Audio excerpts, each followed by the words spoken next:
In a country with a crumbling currency, a violent reputation, and one of the most aggressive banking oligopolies on earth, a central banker walked into a meeting in 2019 and said something that should have been impossible. He said the movement of money would be free, not discounted, not subsidized, not a loss leader. Free, forever, for every citizen, engineered by the state, available 24 hours a day, settled in under 3 seconds, no fees, no middlemen, no gatekeepers. The room full of Brazilian bankers thought he was bluffing. They were wrong. 5 years later, that system processes 79.8 billion transactions a year. It moves more money than the entire Brazilian gross domestic product. 2.5 times over. It has driven cash usage in Brazilian retail from 43% down to 6%. It has obliterated credit card dominance. And the United States, with 20 times the GDP and the most sophisticated financial sector in history, processes fewer instant payments in an entire quarter than Brazil processes in about 15 minutes. Here's what's uncomfortable. This isn't a Brazilian miracle. It isn't luck. It isn't culture. Brazil engineered something the United States deliberately refused to build. And in July 2025, the US government finally noticed and launched a formal trade war to try to stop it. In the next 12 minutes, I'm going to walk you through exactly what Pix is, how it got built, and the 3 specific design decisions that made it work. I'm also going to tell you why those same 3 decisions are the ones the American banking system will fight to the death to prevent. By the end, you'll understand what most payments coverage gets wrong. Pix didn't out-innovate the US. Brazil made a political choice the US has quietly refused to make. Let's start with what Pix actually is, because almost every comparison you've seen is wrong. Americans reach for Venmo, Zelle, Cash App, or PayPal. Those are consumer apps, interfaces painted on top of ancient financial plumbing called the automated clearinghouse. When you send money on Venmo, the app shows an instant balance change, but the real interbank settlement takes 1 to 3 business days. Or you pay a premium to expedite it. And if your friend uses Cash App instead of Venmo, your money has to exit the walled garden and route through the legacy banking system to get there. Pix is not any of that. Pix is a real-time gross settlement system operated directly by the Central Bank of Brazil. Every transaction settles finally and irrevocably in central bank money in under 3 seconds, not a balance on a private ledger. The actual central bank of the country has moved the funds. The architecture has 2 pieces. The first is a settlement engine called SPY, which processes transactions individually in real time. The second is a centralized database called DICT, which maps simple user aliases like a phone number to the actual bank account behind them. You never share account numbers. You send money to the phone number. The central bank's directory resolves the routing instantly. The closest global comparison is the US Federal Reserve's FedNow, which launched in July 2023. FedNow is also a public real-time rail. But the Federal Reserve made a critical choice. FedNow participation is voluntary. Banks can opt in, opt out, or integrate in receive-only mode to protect their existing fee revenue. There's also no centralized directory. Users still deal with routing numbers and account numbers.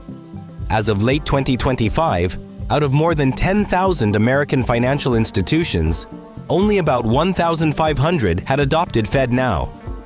And in the third quarter of 2025, the entire system processed just 2.5 million transactions. 2.5 million per quarter in a country of 330 million people. Pix does that in roughly 15 minutes. The one structural decision that separates Pix from every other major payment system on Earth is this. It is a public utility, engineered by the state, owned by the state, operated by the state. No profit motive. The central bank deliberately built a system that removes rent-seeking intermediaries from the movement of money. It treated payments the way a country treats highways or water pipes, as fundamental public infrastructure. Now here's the origin story, because the speed of what Brazil pulled off is the real headline. Before 2020, moving money in Brazil was brutal. There were 2 electronic transfer systems, and both were terrible. TED worked only during business hours and charged flat fees. DOC took a full business day and charged even more. Neither was viable for small retail purchases.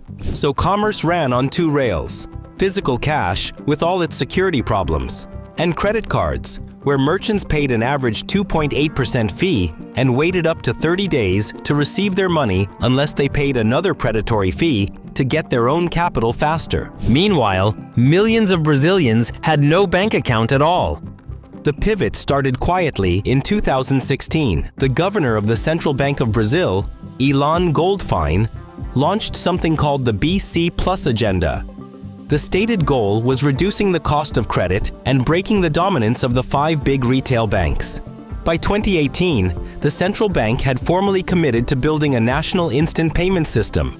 And here's the key decision. They built it in-house, not a private consortium, not a vendor platform. They owned the infrastructure end-to-end. When Roberto Campos Neto took over the central bank in 2019, he stepped on the accelerator. The project was branded PIX in February 2020. Engineering teams built SPY and DICT in months. Launch was set for November 2020. The banking lobby fought back. Febraban, the Brazilian Bank Federation, understood exactly what PIX meant. Death of TED fees, erosion of credit card margins, disruption of every rent stream the 5 biggest banks had built over 30 years. They lobbied hard, arguing the infrastructure costs would be crushing and the migration would cannibalize their own businesses. It didn't matter. The central bank wasn't asking for consensus. It had regulatory authority. It issued the rules and told the banks to comply. And it made a clever economic argument alongside the mandate. Physical cash was already costing the banking sector billions a year in armored trucks, ATMs, and security.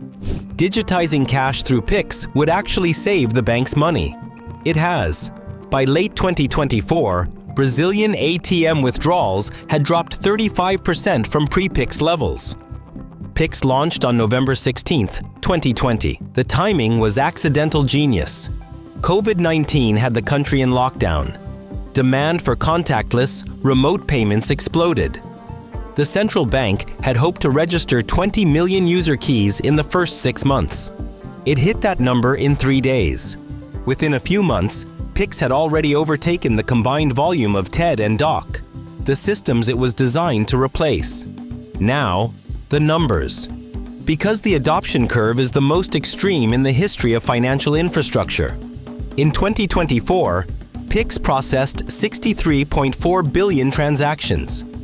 In 2025, that jumped to 79.8 billion. One record day saw 276.7 million transactions. By early 2025, 165 million individuals were signed up, which is more than 93% of every adult in Brazil. Over 19 million businesses were actively using the system. Cash usage in retail collapsed from 43% in 2020 to 6% by 2025. By the end of 2025, PIX was handling 3.7 times more transactions than credit cards. Credit cards still grew by 11%. PIX grew at 28%. Debit cards flatlined at 1%. And PIX has evolved. In its first quarter, 79% of volume was peer-to-peer transfers. By early 2025, peer-to-peer was down to 46%. Person-to-business had surged to 41%.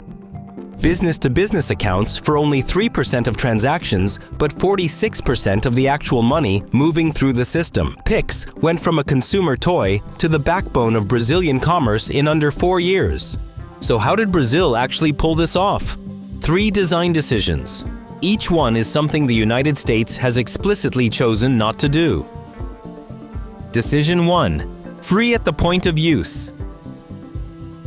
The central bank's most consequential rule was that PIX must be completely free for all individual users, for both sending and receiving, forever. The cost of operating the settlement infrastructure is paid by the participating banks, who pay the central bank a fraction of a cent per transaction. Banks are allowed to charge merchants, but aggressive competition has driven that fee down to an average of 0.33%. Compare that to the 2.34% that Brazilian merchants were paying on credit cards before Pix. Now contrast that with the American landscape. Zelle is free, but it only works between participating banks and has spending limits. Venmo is free for standard transfers, but charges 1.5% or more for instant settlement. FedNow charges participating banks about 4.5 cents per customer credit transfer, and banks are free to mark that up and pass it to consumers however they want. The logic is simple and structural. Brazil classified payments as base layer infrastructure. Public good. The United States classified payments as a private market. The rest falls out of those two definitions. Decision 2. Mandatory participation. Every new payment network faces what economists call the chicken and egg problem. Users won't join if merchants don't accept it. Merchants won't accept it if users aren't there. Brazil solved this problem with unapologetic regulatory coercion. In August 2020, the central bank issued Resolution BCB number 1. Any financial institution holding more than 500,000 active retail accounts was legally required to integrate Pix from day one. No choice, no opt-out. This forced the 34 largest financial institutions in Brazil, covering virtually the entire banking population, to go live on the same day. The network was ubiquitous on day one. FedNow did the opposite, voluntary adoption. Out of more than 10,000 American banks, only about 1,500 have joined as of late 2025. And many of the biggest banks operate FedNow in receive-only mode. They accept instant payments, but refuse to let their customers send them, because doing so would eat into their own wire transfer and overdraft fee revenue. It is a voluntary system being deliberately crippled by the participants who stand to lose the most money. Brazil didn't ask the incumbents permission. Brazil ordered them to comply. That is the difference. Decision 3. The Open Identifier System. The final design piece was DICT, the central database that turns a complicated bank account into a simple alias. A Brazilian user can register a phone number, an email, a national tax ID, or a random generated code as their Pix key. When someone wants to pay you, they type the phone number. The DICT verifies your name and routes the money. You never share account or routing numbers. In the United States, to send a wire transfer, you still have to exchange a bank routing number and an account number. This is a system designed in an era when money moved on paper and the friction was acceptable. It is also a system that makes peer-to-peer payments dramatically harder than they need to be. Now, here's where an honest investigation of Pix has to pause. Because the system isn't utopia. It comes with a brutal dark side. The same frictionless architecture that unlocked financial inclusion also optimized the business model of criminals. Funds clear instantly. They can't be reversed. They move 24 hours a day. Which means when a thief grabs your unlocked phone on a crowded Sao Paulo street, they can drain your entire account before you can call your bank. In 2021 and 2022, Brazil experienced an explosion of Pix-related crime. The worst was a resurgence of sequestro relâmpago, literally lightning kidnapping. Criminals would abduct someone at gunpoint, force them to unlock their phone, and transfer their life savings via Pix before releasing them. More common were social engineering scams and phone thefts designed to exploit biometric authentication before the victim could react. In 2023, there were 2.5 million fraud refund requests. By mid-2024, there were 1.6 million requests in just 5 months. The absolute numbers are massive. As a rate per 100,000 transactions, though, Pix fraud is actually relatively low, because the denominator is tens of billions of legitimate transfers. the central bank responded with real tools. In 2021, it deployed a special return mechanism letting victims flag fraud within 80 days, freezing funds in the recipient account for review. Criminals adapted by splitting stolen funds across dozens of accounts within seconds. The central bank countered in 2025 with Resolution 493, which lets the system track and freeze stolen funds across multiple hops in real time. It also imposed nighttime transfer limits, capping transfers at 1,000 Brazilian reais between 8 p.m. and 6 a.m., specifically to reduce the profitability of kidnappings. This is not a uniquely Brazilian problem. India's UPI system, the only instant payment network larger than Pix, saw 1.34 million fraud incidents in 2024 worth over $120 million. Real-time payment networks everywhere face the same trade-off: speed cuts both ways. There's a second dark side, and it's geopolitical. The Brazilian central bank now has granular, real-time visibility into the daily retail spending habits of 165 million citizens.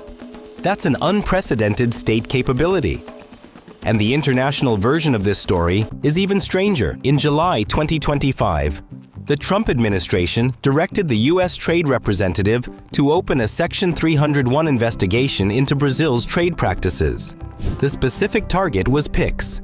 The administration framed the public payment utility as an unfair state subsidy and a non-tariff trade barrier specifically designed to undermine Visa, MasterCard, and PayPal. The threatened response was up to 50% tariffs on Brazilian exports. Read that again. The United States government launched a trade war against a public infrastructure project because it was too effective at removing American corporate rent extraction from the Brazilian economy. So let's zoom out. The conventional story about payments is that innovation happens in Silicon Valley and trickles down to emerging markets. Pix inverts that. A middle-income economy built the most efficient retail payment system on Earth. A public sector institution, not a startup, built it.